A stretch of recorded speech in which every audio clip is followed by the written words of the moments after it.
Assalamualaikum warahmatullahi wabarakatuh.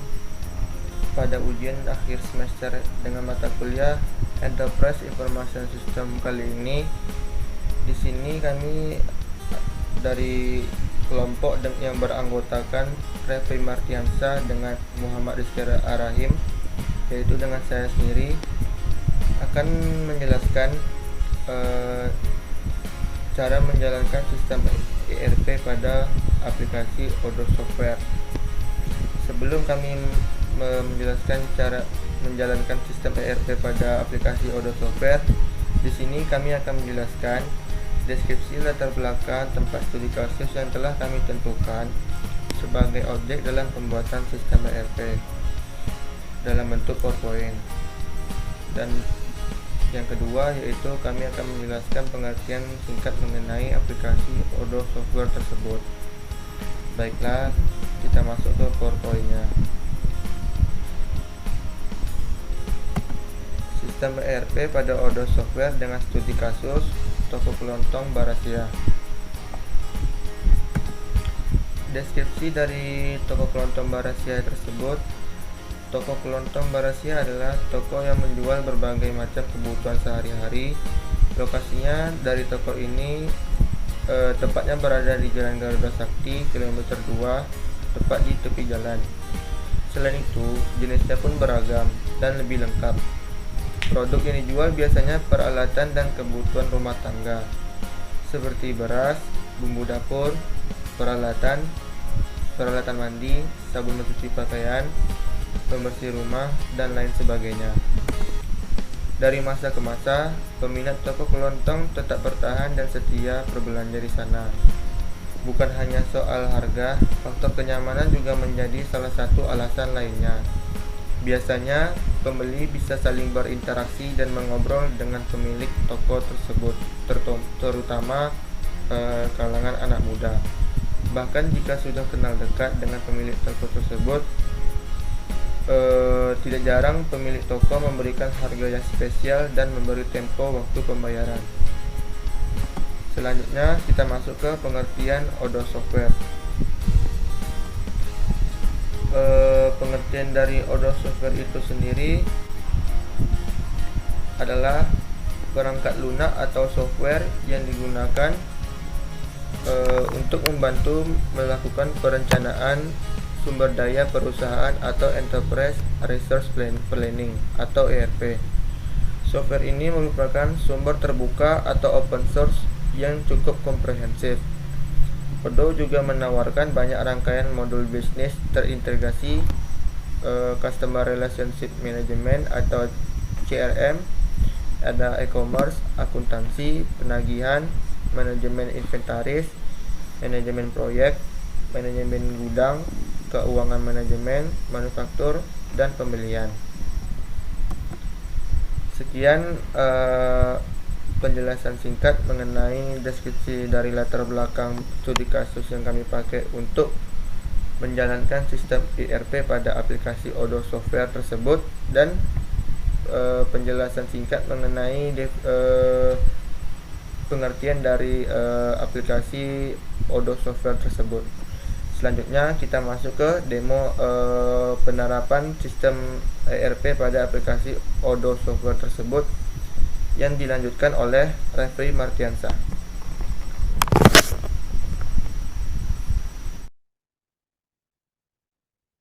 Baiklah, Assalamualaikum warahmatullahi wabarakatuh. Di sini saya Refri Martiansa akan menjelaskan bagaimana cara menggunakan aplikasi Odoo ya. Jika kalian sudah menginstal aplikasi Odoo, maka nantinya kalian akan dilanjutkan ke websitenya. Jika kalian belum mempunyai akun, maka nanti akan disuruh membuat akun terlebih dahulu. Tampilannya nanti akan seperti ini, emailnya, email yang kalian kan nanti atau passwordnya. Mana master password ini nantinya akan kalian dapatkan setelah kalian menginstal aplikasi Odoo.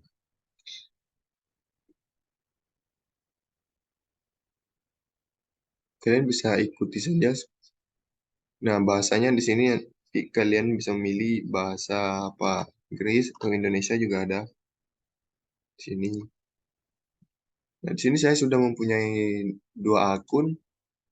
Jika kalian sudah masuk nanti, biasanya tampilan awalnya akan seperti ini. Nah, di sini banyak kategori aplikasinya, apa saja yang ingin kalian gunakan. Mulai dari penjualan, penagihan, CRM, dan banyak aplikasi-aplikasi lainnya. Bisa langsung kalian pasangkan secara gratis dan juga ada yang berbayar. Di sini saya akan melakukan bagaimana cara menggunakan kategori penjualan ya, aplikasi penjualan ini. Nah, bisa kalian klik di kotak 4 ini, ke, masuk ke penjualan. Oh ya, sebelum itu kalian bisa membuat akun ini. Biasanya di sini kan sudah saya atur. Biasanya nanti di sini nama adminnya siapa gitu saya udah lupa nama admin dari awalnya. Nanti langsung masuk di pengaturan. Pengaturan. Nah, di sini nanti akan muncul pengguna aktifnya. Pengguna aktifnya di sini ada 3, sudah saya tambahkan beberapa. Dan perusahaan, nah nanti di sini kalian bisa masukkan perusahaan kalian. Perusahaan apa? Nah, seperti ini contohnya yang sudah saya buat. Bisa kalian atur sendiri. Di sini logo perusahaannya. Ya, bisa diatur. NPWP ini adalah pajak, pajak pelanggan. Di sini kalian bisa menambahkan penggunanya. Sini salah satu contohnya. Nanti jika kalian membuat atau ingin mengubah, dia akan muncul seperti ini. Kalian bisa tambahkan namanya, email, fotonya. Jika ingin masukkan foto, terus di sini nanti bisa pilih apa nama company-nya atau nama tempat toko kalian di sini. Default ini ya bisa masukkan salesnya, dia posisi apa. Di sini apa posisinya. Di sini saya masukkan administrator aja semuanya. Preferensi ini bisa kalian ubah sesuai kebutuhan. Kemudian nanti simpan.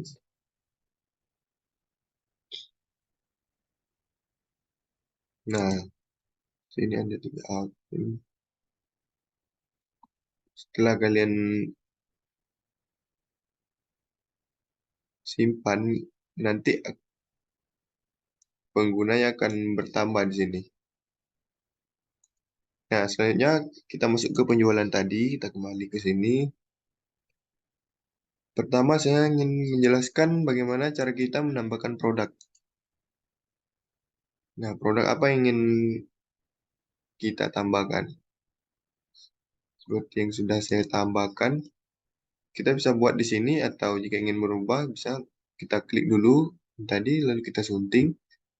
Nah, ini contohnya nanti kita bisa namakan di sini es krim.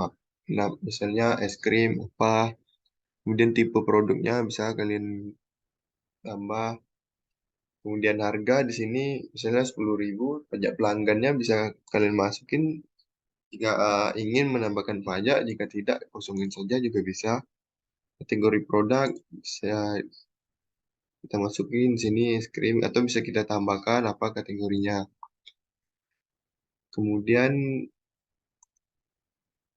atribut juga bisa kalian tambahkan. Selanjutnya di penjualan ini biasanya ini belum tercentang seperti ini, maka jika produk ini sudah tersedia di kasir, di daftar penjualan, maka langsung saja dicentang. Kategorinya bisa kita pilih ini makanan ringan atau konsumsi lah, konsumsi soalnya atau makan ringan, makan ringan lah. Nah, kemudian stok persediaan bisa kalian tambahkan ada berapa kilo atau volumenya berapa sebagai penanggung jawab stok persediaan ini siapa. Misalnya ini saya user yang kita tambahkan tadi, di sini penanggung jawabnya bisa kita tambahkan. Setelah itu tadi kalian isi, lalu bisa langsung klik aja simpan. Nah, jika sudah disimpan, maka dia akan muncul di sini. Akan bertambah produknya. Selanjutnya, saya akan menjelaskan di sini. Di order. Penawaran. Penawaran ini kita buat penawaran baru. Pelanggan. Sebelum kita melakukan penawaran, kita cek pelanggan kita dulu. Kita bisa tambahkan pelanggan di sini. Misalnya seperti ini, konsumen kita buat, atau kita bisa mengubah pelanggan kita jika datanya salah, bisa disunting, atau sama jika ingin menambahkan tampilannya juga akan seperti ini. Nanti jumlah pembelian yang mereka lakukan akan muncul di sini. Nah, kemudian dan yang jumlah pembelian yang telah dia lakukan akan muncul di sini. Misalnya namanya ini saja konsumen buat nama company-nya atau nama perusahaan. Jika dia individu, kita bisa menambahkan nama perusahaannya. Jika dia perusahaan, maka kita bisa buat nama perusahaan. Contohnya seperti ini, konsumen biasa. Kita bisa menambahkan di mana alamatnya, kota mana dia tinggal, kemudian provinsi, kode pos, negara mana, VPN-nya juga. Selanjutnya, posisi kerja. Ini bisa kalian isi jika dia mempunyai perusahaan. Nah, kemudian posisinya di perusahaan itu apa? Kemudian nomor telepon bisa ditambahkan atau ponsel, ya. Kemudian nomor emailnya dan website ya bisa diisi sesuai kebutuhan. Jika sudah, maka disimpan saja. Dia akan muncul ke ya tampilan seperti ini. Akan ditambahkan ke pelanggan. Selanjutnya untuk penawaran ini, sebelumnya di sini masih belum centang-centang seperti ini. Bisa kita isi aja nanti sesuai yang muncul. Kak, kita ingin melakukan penawaran. Nah, penawaran ini ke konsumen 3 misalnya. Kapan penawaran ini expire atau ya kadaluarsa penawaran ini misalnya tanggal 30 udah nggak berlaku. Lalu kita bisa memilih menggunakan US dollar atau rupiah IDR. Kemudian syarat pembayarannya kita pilih misalnya 30 hari saat pembayarannya. Dan produk yang ingin kita tawarkan apa? Misalnya kita ingin menawarkan beras gitu. Nah, nanti kita bisa menambahkan lagi apa produk yang ingin kita tawarkan. Misalnya beras dan telur.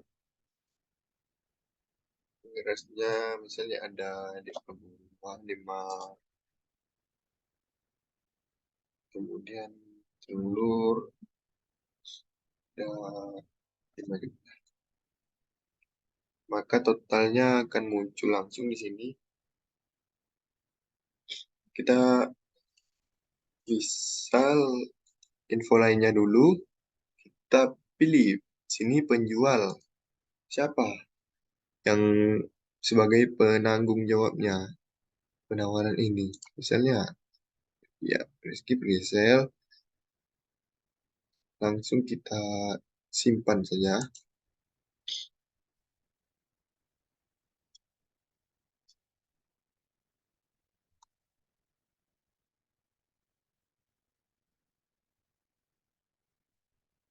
Maka nantinya penawaran ini akan muncul di sini. Baiklah, selanjutnya saya akan menjelaskan menu order. Nah, di sini kita bisa melihat order penjualan kita. Kita bisa membuat order penjualan baru. Pelanggannya siapa, misalnya konsumen satu. Kemudian syarat pembayarannya isi seperti kita membuat penawaran tadi. Lalu produk yang di order apa? Misalnya tadi telur.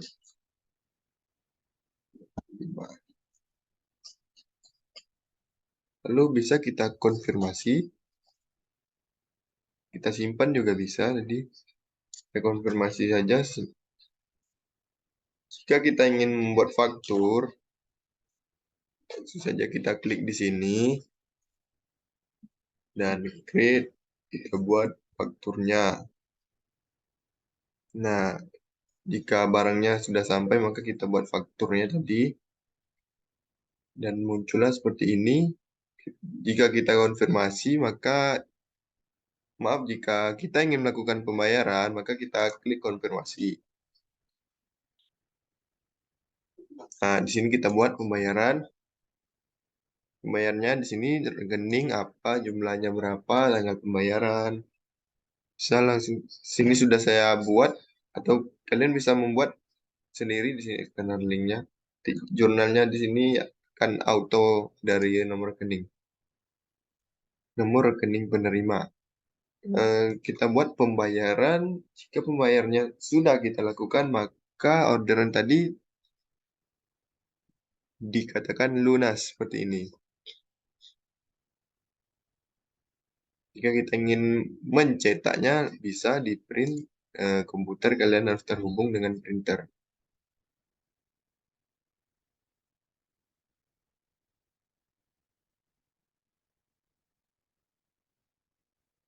Nah, selanjutnya di penjualan tim ini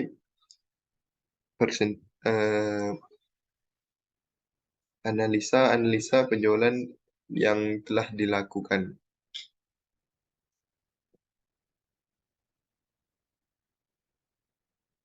Ini laporan yang bisa kita lihat per hari, per tanggal di bawah ini.